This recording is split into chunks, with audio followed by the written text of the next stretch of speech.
fans, and welcome to another exciting edition of Screamin from the Bleachers. As I always do to start my videos, I like to thank the great people at Pinterpe Productions for helping us shoot, edit, and produce this video you see here today. Today's topic is the Monday Night Raw episode from April 10th, 2017. Let's take a look. First segment of the night is John Cena and Nikki Bella. Oh, wait, I'm sorry. It's Maurice and Miz dressed as John Cena and Nikki Bella opening the show. And right off the bat, the Superstar Shakeup hits Monday Night Raw, as we now learned that The Miz and Maurice are going from SmackDown to Raw. Kind of confusing though, they're still making fun of John Cena and Nikki Bella, since we don't know if those two are going to be on Monday Night Raw, but the segment was hilarious nonetheless. One of my favorite lines from Miz Cena is, "What is it, my sugar booger?" Trying to make fun of John Cena's robotic-like appearance. I thought that was really funny. And they're going on and on, railing on Cena and Bella, as they usually do. When out comes the second SmackDown superstar of the night, Dean Ambrose, the Intercontinental Champion. And he comes out and interrupts, and he goes on a tangent about how John Cena and Nikki Bella, he congratulates them on their engagement, yada, yada, yada. Talking to Miz and Maurice like they're John Cena and Nikki Bella.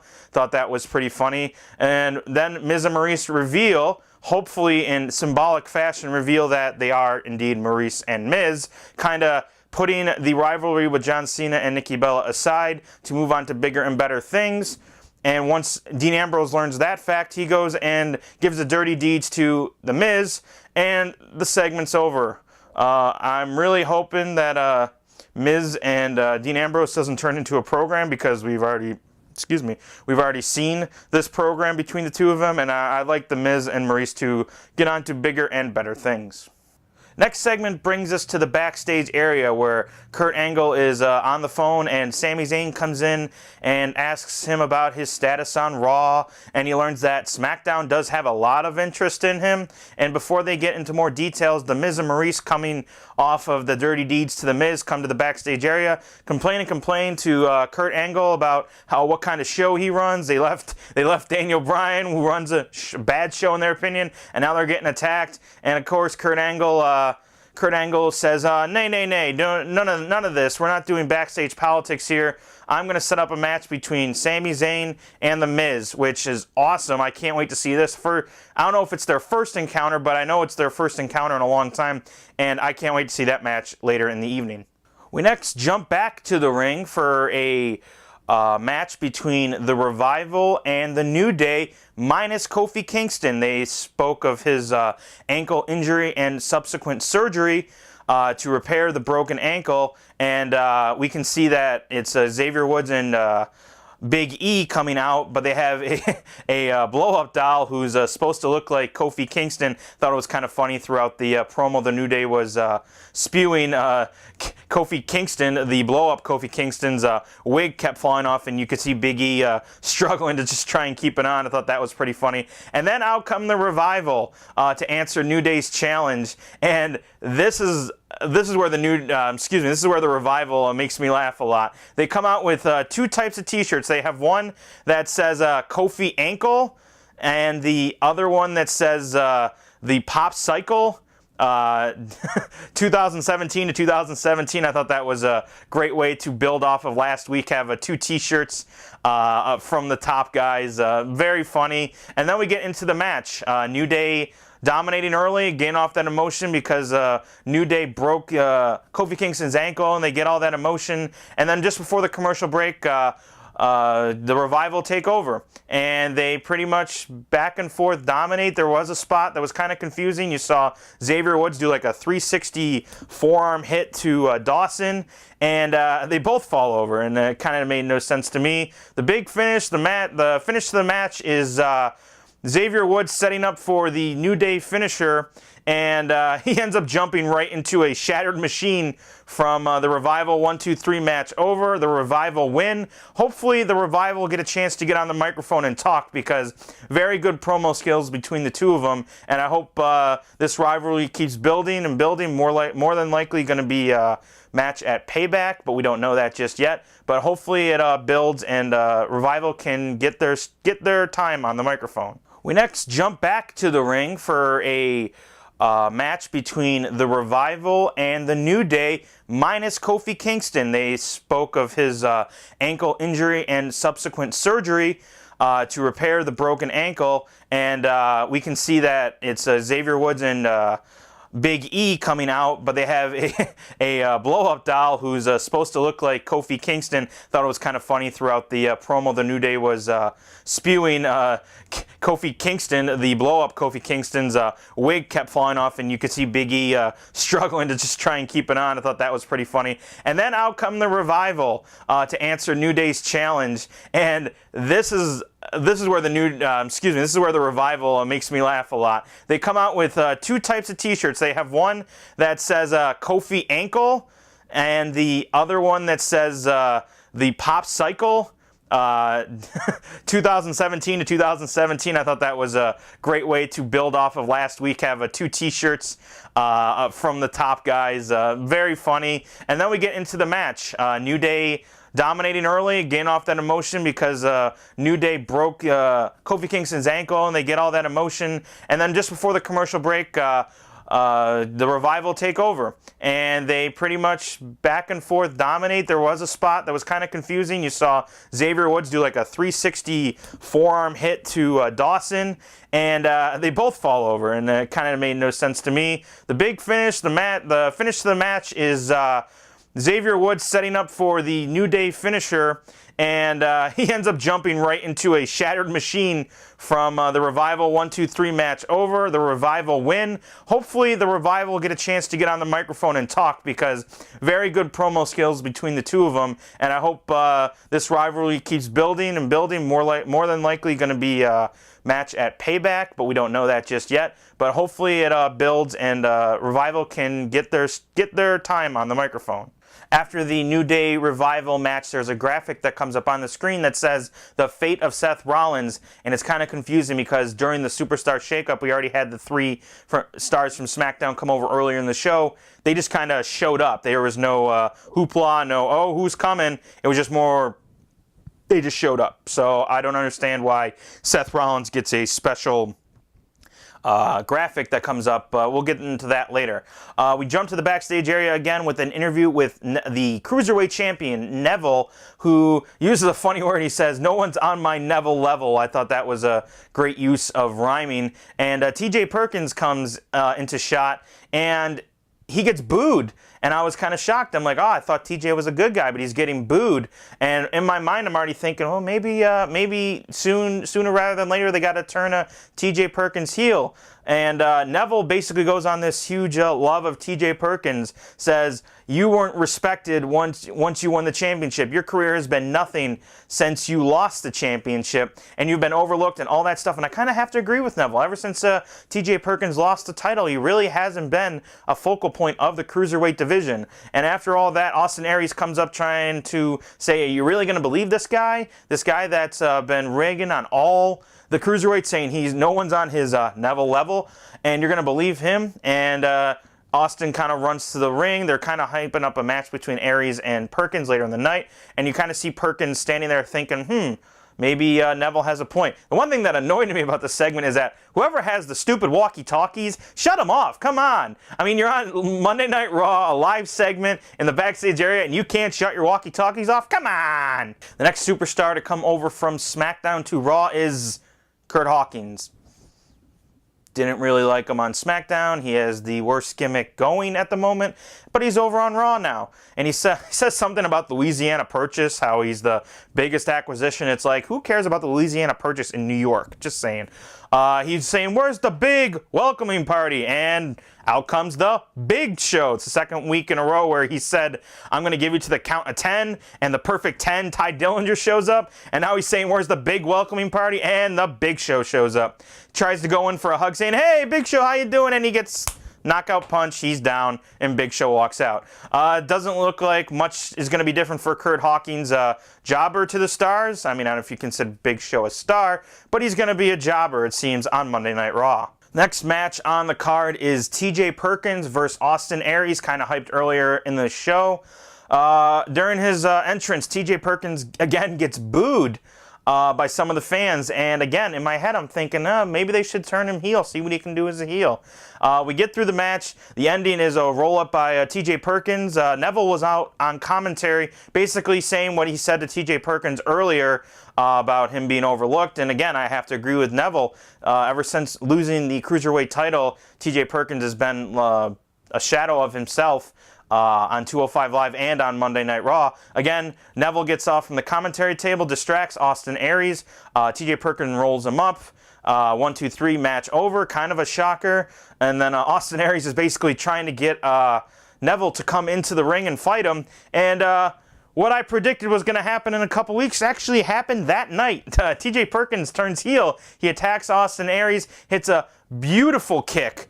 I believe it's, let me just look at my notes here, a detonation kick. I don't want to get it wrong because it was an absolutely beautiful detonation kick right to the side of the head of Austin Aries. And TJ Perkins kind of stands in the middle of Aries and Neville and kind of looks at Neville saying, you're next on my hit list, but you still suck chance going through TJ Perkins' heel turn. I don't know if the fans really didn't jump on it. I was kind of happy that I could predict wrestling. But yeah, TJ Perkins is now a heel in the Cruiserweight division. The second hour begins with the WWE Universe learning the fate of Seth Rollins. He basically comes out on the microphone, talks about how he was in so much pain after WrestleMania, basically saying Stephanie McMahon's going to be at his throat once she gets back. And he said, well, I could take the easy way out and just pack my stuff up and go to SmackDown. No Stephanie McMahon, no politics, everything like that. But then he says, I took the easy way out once. I'm not going to do it again. Basically saying he wants to stay on Raw. Kurt Angle comes out to a huge pop wearing a blue shirt and a blue tie. Thought you were Monday Night Raw, Kurt Angle. Just a little nitpick there. Kurt Angle basically confirms that I'm going to do everything I can to keep you here on Raw. Samoa Joe comes out and tries to attack Seth Rollins, and this time Rollins gets the better of him. We jump to the backstage area once again with Kevin Owens standing there getting interviewed. And the one thing I took away from his interview, he did gab a lot, but one thing I did take away is that he says he's the #1 champion on Raw, in reference to Dean Ambrose. But you also got to remember, there's another champion on Raw, and his name's Brock Lesnar. And I was just trying to say if that was a small dig at Brock Lesnar, saying, yeah, I'm the best champion, even though you're Brock Lesnar, maybe setting up a future feud between Brock Lesnar and Kevin Owens, which a lot of people have been calling for. I would love that, but he was referring to Dean Ambrose when he said he's the #1 champion on Raw. Next matchup we have is Nia Jax versus Charlotte. Ever since their interactions with the Fatal 4-Way match at WrestleMania, I was kind of hoping that this match would come to fruition. Nia Jax versus Charlotte. Two of the better women who are not the champion on Monday Night Raw. And what a great match it was. There was a little weird moment when Nia Jax had Charlotte up on her shoulders, and it looks like she's trying to do a shoulder breaker, which is basically you bring your knee, you bring the opponent's shoulder down to your knee and then drop her. But it looks like she dropped Charlotte on her head once, and then she just kind of threw her down, which dropped Charlotte on her head a second time. Very strong neck there from Charlotte. A few more spots in this match. Charlotte hits a moonsault to the outside. Looks like she got revenge for Nia Jax hitting her head by taking her, during the moonsault, having her knee hit Nia Jax's head. A great moonsault there. And a lot of people might not have noticed this, but if you look in the background, area, you can see Elias Sampson is just walking. Just kind of walking in the background. The Drifter is drifting through the back shot of this match, and a lot of people stood up and looked over. I was kind of confused what was going on. I kind of rewinded and I saw Elias Sampson walking through. Maybe he's debuting, maybe not. Who knows? The Drifter not doing much when if this is his debut. And Nia Jax gets the win. She gets the win via Samoan drop. 1, 2, 3. I thought this was awesome, pushing Nia Jax. I mean, how can you deny the fact that Nia Jax is the most powerful woman on Monday Night Raw? She's the biggest, she's the strongest. You just can't deny it anymore. Next match on the card, Finn Balor versus Jinder Mahal. They play a nice little opening video segment for Finn Balor, just in case you forgot who he was, and he's awesome. One spot in the match I really have to point out is Jinder Mahal's. Well, if you ask, all the commentators are going to tell you a different story. One says it's the hand, another one says it's the forearm, and then another one says it's the elbow. But whatever it was, it looked painful. Jinder Mahal comes around with that elbow, and Finn Balor's face just goes right off to the side. Super painful move. However, Finn Balor prevails, hits the coup de grace on Jinder Mahal, gets the 1, 2, 3, and Finn Balor is back, but not without a possible opponent, as another SmackDown superstar, Bray Wyatt, is also going to be on Raw now, which asks a lot of questions from me. What about his House of Horrors match with Randy Orton, who's, by the way, on SmackDown? Just kind of a lot of questions. Is Randy Orton coming to Raw? Is that so? Now we're going to have both. It was kind of confusing, but awesome that Bray Wyatt will now be on Monday Night Raw. To wrap up the Superstar Shakeup on Raw, they announced 4 new SmackDown competitors will be moving from the blue brand to the red brand. Apollo Crews, Kalisto, and Heath Slater and Rhino. Miz vs. Sami Zayn, a new matchup that I can't remember if it's their first time together or if this has been done multiple times, but a very good match from Monday Night Raw. Miz olaying throughout the match, very funny there, trying to mimic Daniel Bryan again. And then Zayn hits an awesome Blue Thunder Bomb. Doesn't get the pinfall there, but eventually does roll up Miz for the victory. The third hour of Raw begins with the best segment of the night, in my opinion. Roman Reigns is being interviewed by Michael Cole about him possibly retiring The Undertaker. Kind of bummed. He went back to his Roman Reigns-esque promos where he's kind of stumbling a little bit, not showing that heel persona he was showing up to his match with The Undertaker at WrestleMania 33. And right after he says it's my yard, Braun Strowman comes out of nowhere and just annihilates Roman Reigns. He picks him up, he throws him over some canisters into some tables, he power slams him onto a cart, he takes one of the TV crew boxes on wheels and just pushes it right into his face, and you think that's it. You think it's over. Roman Reigns is up on the gurney, but no, it's not over. Strowman comes, takes the gurney, and pushes it off a ramp, like a 10-foot drop from Roman Reigns, and he pushes him off, and you think that's it. And then Roman Reigns is wheeled to the ambulance, and no, it's not it. Braun Strowman comes back again, beats on Roman Reigns, shuts all the doors, and he does one of the most impressive feats of strength I've ever seen in WWE. He actually lifts the ambulance off the ground and pushes it over onto its side. Man, Braun Strowman, if he lost any heat last week by backing off from Brock Lesnar, he got it all back and then some. After that huge beatdown of Roman Reigns by Braun Strowman, we go out to the ring for 8-person tag team match. The Hardys, Cesaro and Sheamus versus the Shining Stars and Gallows and Anderson. Kind of a quick 8-person tag team match. Matt Hardy hits the Twist of Fate. Jeff Hardy hits the Swanton. 1, 2, 3. Jeff Hardy and Cesaro and Sheamus win. We then jump back to the backstage area. I would tell you about what happened between Emma and Dana Brooke, but if you go on the WWE Raw results page, they don't even talk about it, so why should I? We go back to the ring. Sasha Banks comes out and talks up her friend Bayley, and then turns and says, I want to challenge you, and Alexa Bliss comes out and says she's now entering herself into the women's championship picture. And then Mickie James comes out. But anyways, the segment ends with my favorite women's wrestler, Nia Jax, just destroying everybody and basically saying, this is my division. The main event of the evening, Dean Ambrose taking on Kevin Owens, the Intercontinental Champion versus the United States Champion. Match we've seen before on many occasions. Kevin Owens, pretty cool spot halfway through the match. He has Dean Ambrose up on his shoulders in a fireman's carry, and he just basically lifts Dean Ambrose off and throws him into the ring post. Dean Ambrose gets in a pretty cool spot as well. He has Kevin Owens kind of straddling the top rope, and he comes along with a clothesline, knocks him over. A couple times throughout the match, Dean Ambrose wants to hit dirty deeds, and he's doing this where he's like, oh, I can't get the hands together. And I like to point out, Dean Ambrose, I've watched a lot of your matches. The Dirty Deeds, your hands are rarely connected when you hit Dirty Deeds. So I don't know why you're struggling to try and get them together when you could just, hit Dirty Deeds. But like I said, Ambrose does hit Dirty Deeds. Again, hands not attached. Gets the 1, 2, 3 for the victory. Right as Ambrose looks like he's celebrating, you hear Chris Jericho's music. Break the walls down! Cool music. I really liked it ever since he debuted. And Chris Jericho comes out, even though Kevin Owens said earlier in the night, you're not going to see Chris Jericho tonight. He's for home recovering. And quick interaction between Kevin Owens and Chris Jericho. Chris Jericho hits him with the code breaker, stands tall, and the night concludes. Time for my final thoughts on Monday Night Raw.